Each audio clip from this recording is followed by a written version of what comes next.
Club, they have not been able to grab a turret yet.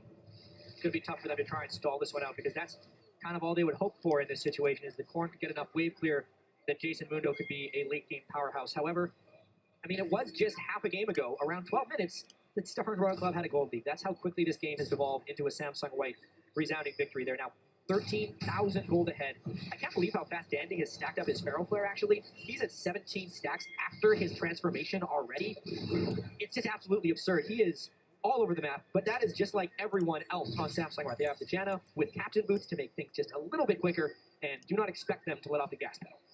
Now, Mage Eyes as well, stacking up there for Mato. We've seen that quite a few times throughout the tournament on Janna's. He's going to be assisting that much more as he gets possibly 20 in the cooldowns for him to keep healing and keep helping. 3 of those blades finished up now, and it looks like they're going to be using those to continue pushing Royal Club into their base. White has hit such power spikes in their items that Royal Club can't even look at these fights anymore. No, and the level difference at this stage is just absolutely massive. I mean, 4 levels between the two mid lanes there. You see Uzi having to fly away. He's 2 levels behind that of him. Top lane is a couple of levels difference, and White are going to walk in there. They're probably going to dive. Insect will be the first target. Equalizer goes down. Cola's already at half, but they want the squishes first. Zero's going down. Cola is still in the mix, but will he get away from it? There is him going mad at the back. He will get another one, and that's 4 men down, just like that. And right now, Samsung White is trying to make this the fastest world final average game time in history. They are well on pace to do that. They should end the game on this push because nobody died, and 4 members are down for Royal Club. Staying true to the sub 30-minute games on this one. Cola doing what he can, but as Freak says, he falls flat in that situation, and it's going to be the second Nexus turret going down. They're looking to make this one a 27-minute victory with a save. Wait a minute, we're low. There could be resets coming in for Insect. We have to reset and play the save. Well, Insect, he didn't know fair to hit back.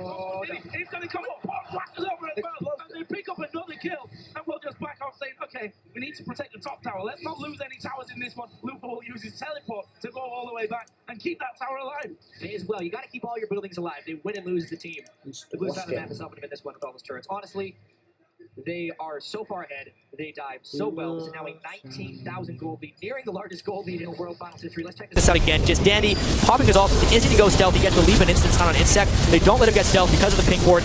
Everyone already knows what they're going to do before they do it. Mata is talking so much, but honestly, I believe it's more than that. It's complete instinct and trust in everyone else on the team. They are so confident right now, and why would they not be? They were, like I said earlier, they were in the group with the #1 team from China. The quarterfinals, they 3-1'd, which was their one slight step up, the #1 team in North America. Their longtime rival, Samsung Blue, they beat faster than they have ever beaten them before. They completely demolished them in 3 games. One of the most one-sided best-of-5s in League of Legends history against a team that was supposed to take them down, the #1 seed from Korea. It makes sense that they are dominating Starhorn Royal Club as well on the biggest stage ever for League of Legends. It's almost like a tribute to Samsung White right now. They are so good.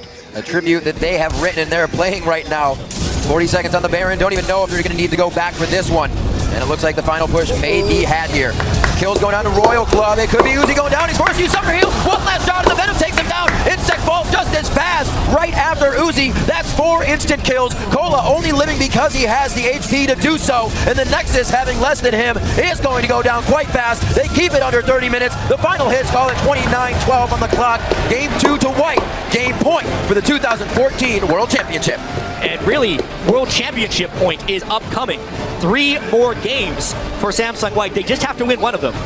And it doesn't seem like they are too worried about that next one. However, we've seen so many best-of-5s in the past, you can never call it over after 2 matches. However, both these matches are sub 30 minutes, and this time they actually looked a little bit challenged for the first 12 minutes by Starhorn Royal Club, but after that, it's like they flipped a switch and turned it on. Yeah, and if you look, I mean, the scoreboard at the end telling you, big tail there, you can see the laugh on Uzi's face, and I think a lot of teams have maybe felt this one kind of helplessness maybe against Samsung White. You try 2 different strategies in there. Yes, this one has definitely started off better for them, but ended up going exactly the same way. Lupa, I have to mention, it went massive again this game. 7-0-10 on Rumble. Just, you couldn't control him by then. I mean, when you fall 4 levels up as well by the end of it, you got your level 3 ultimate, you're kind of in a good place. And I really like the point you made against teams just not knowing what to do, a sense of helplessness. They're just constantly trying to dodge these fastballs that are going thrown again and again right at their faces, but it's not like after you dodge one, the next one comes any slower. It just gives them more information where you are and how you can't dodge it, and they'll hit you eventually. And it's never giving another team a chance to get aggressive. That's what's so impressive. Well, seemingly impossible to play against somebody who's in your head knowing what you're going to do 4 steps before you do it. Those are the plays White is making, and it's been shown against every team. They can't possibly go ahead and look at every game and figure out this is what they're going to do every second of every game. but they adapt instantly throughout each one, and it's amazing to see because it is nearly flawless. And that's the thing, right? Coming into the third and possibly final game if the first two are anything to go by, Royal Club, again, they have to have control early on. They can't obviously afford to let that one go, but they have to also, I think, hope that Samsung White get too confident here, that they go too showboaty and end up making mistakes. I know, and if there's ever a stage to show off on, right, it's the World Final stage. There's 40,000 fans here, millions watching online. They deserve it. They deserve this World Championship more than anyone, but it's one game away, and they have to keep focused on the game at hand. Well, we're going to keep focused as well, but for now we're going to send it over to Quickshot and the guys for more insight into Samsung White's 2-0 start to the championship series. Thank you very much, guys. As you can hear in the venue, we're having a lot of fun, and wow, what a performance from Samsung White. Coming out the gates, really swinging once more, again destroying Royal Club. Let's get straight to the team comps. Rengar, Rumble, Talon, let's pull the graphic up, and Crepa, maybe talk to me about some of the picks and bans and a slightly different approach by Royal Club, but it wasn't enough. I actually like what Royal Club did here. They had a good late game component in Mundo, Kha'Zix. They didn't fall too far behind early. Their picks scale well into all phases of the game. I like pressure on the map. So in that point, the Jays did work out, but sadly, if you're not proficient at champion, Samsung White will abuse that like as much as they can. Before we get to that 15-minute roaming and pushing and moving around the map, we've got a replay that was super chaotic in the bottom lane. It actually wasn't too terrible for Royal Club, despite it being a 5v4. Crepa, you felt quite strongly about how this started. Yeah, so first thing I want to highlight is Samsung White, they still make mistakes, but what the beauty of their play is that how they react to mistakes immediately and how they don't get phased by it at all. And this is going to be a long replay, so I'll start it out, but then I'm going to need some help from you guys because I can't cover all this. But yeah, basically it starts out with 0, just engaging me straight, reaction from him coming in as well, and then yeah, the TPs come in. The thing is, Dandy could have actually went a lot earlier, but he respected Insect. Mata's trying to survive, but this hook from 0, that misses, and that bodes really badly for Royal Club. Well, the setup on the equalizer there was nearly perfect as well, because you see it splits Insect and Cola off from 0 and Uzi, so it makes it a lot easier to focus just one of them down. And here we have Pawn getting in with his ultimate, dealing a bunch of damage right there, gets the exhaust off onto Uzi as well. And then as this fight ends up, Looper... It's a bad flash. That's what I mean. Yeah, the bad flash, but he reacts so well. Actually, if Looper didn't flash in right there to greedily try to go for the kills, he could have slowed down Korn's entry into the fight. And now at this point, Star Royal Club just has to pick a target. They get so greedy here. Korn goes for Looper, but Cole is off getting zoned or trying to finish off Dandy, and then Looper just turns around and smacks Korn in the face. Yeah, and that's what I meant about Korn. Like, he's staying there, like, not playing the range deal, not waiting for the QE to come out and anything like this, and honestly just absolutely misplays that fight against Rumble. That would have won them a 5-for-3 instead of a 4-for-5. Yeah, and I got a bit thrown off guard at the start because the start of this fight highlights the decision-making we could have had. Vengar was camping in that bush and dry. He used his ulti, he saw Kha'Zix's approach, and then Dive, and then the eventual mistakes from Insect. Right, so the initial dive, this is beautiful. This is Samsung like the whole time, and again, it's their instincts of playing together for years now. Well, actually, in Pawn's case, only a few months, but Pawn and Dandy set up the gank. It's beautiful. Roll the clip out, right? They both start from out of sight. If we play it forward, we're going to see they choose to go in together. Right, they're waiting. Okay, Dandy's going to stealth. You see Pawn slowly inching forward. He's waiting. He's like, okay, now you're stealth. Okay, now it's time. There he is. I mean, it's beautiful. The flash engage. Everyone else is ready to go right on top of that beautiful stuff. Honestly, there's very little Korn can do, but he shouldn't have flashed. This is just silly by Insect. He thinks he has the kill. Pawn actually turns back to cue him to lifesteal. Takes Rabbit his Hydra, and then Mod is beautiful. Knows he can exhaust. Knows he, or just assumes he has the healing to keep him alive.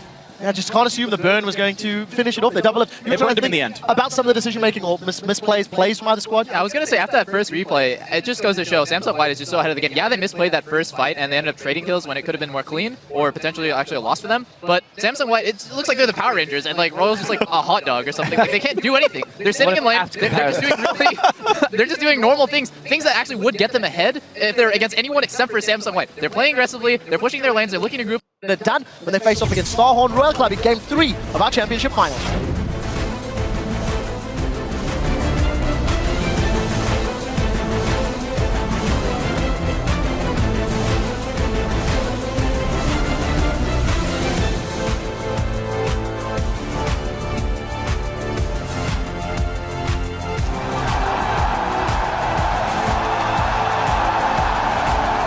But it's first blood going over to Uzi. Gets a second one for Cola. Insect will fall. Pawn coming in. Tries to get Talon off the end. He's going to try and get that cutthroat down. There is Insect though. What can he do? Surely we'll be able to finish off Pawn. He's actually just left the invisibility. Whoa, they go down. Coming around the side, he'll force Uzi first out. There is Pawn as well. Can they finish him off the burn? He's not even my gosh. Isaac comes down.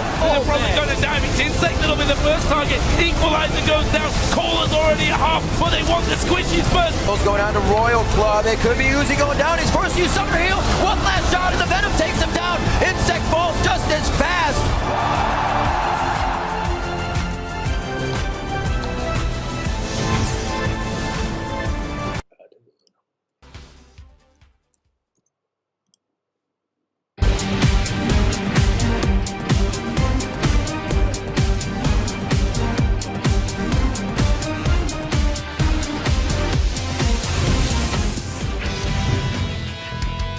其实还是不是很愿意遇到中国队的。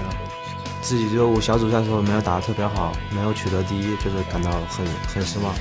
然后至于对上皇族的话，也是就是没有办法的事情，只能就是尽自己全力，两个中国队伍把自己的中国战队的风采给打出来。Welcome back to the 2014 League of Legends World Championship as I am joined here by Samsung Blue's Dade after securing a spot